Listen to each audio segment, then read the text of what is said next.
What's up, potatoes? And today I'm excited. Today I get to show you how I've been playing Berserker in Dominion.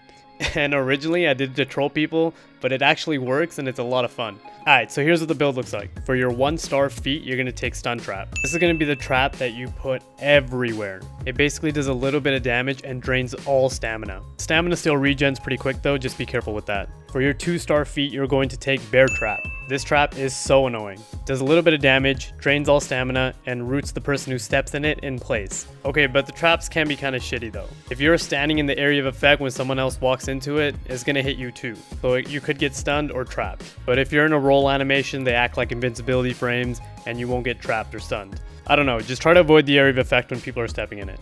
Your 3-star feat is where you have a little bit of freedom. I take Axe Throw because throwing axes at people who are stuck in traps is hilarious. But you can use Sharpened Blade or Fury depending on how you want to play.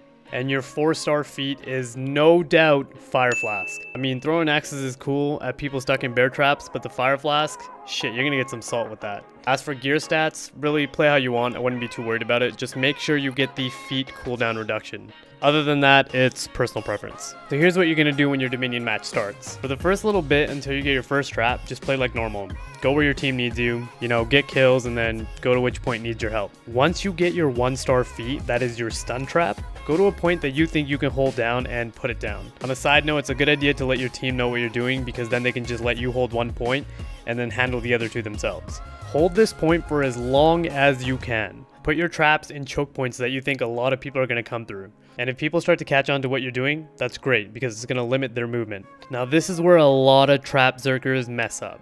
They'll just sit on the same point the entire game, which is the wrong thing to do.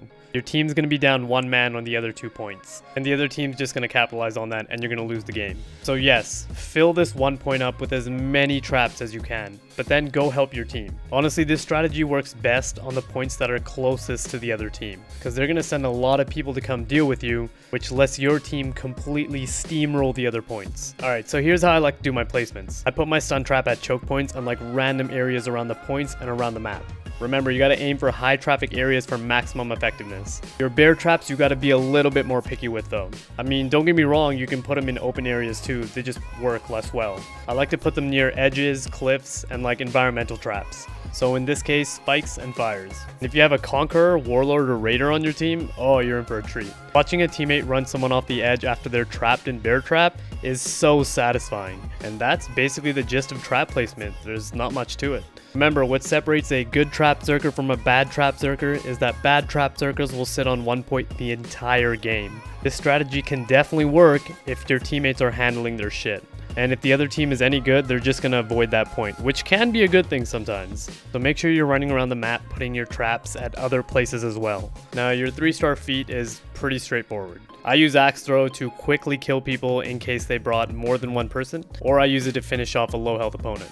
Fury can be pretty good for ending fights early too, but it's a little bit more risky.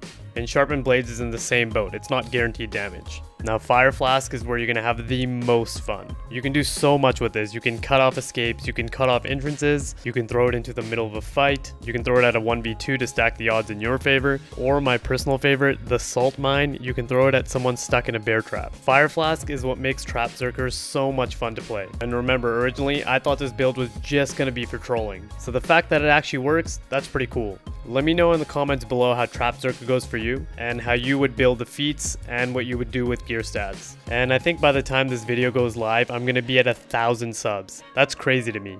Like, that's fucking crazy. So thank you guys, and thank you for watching.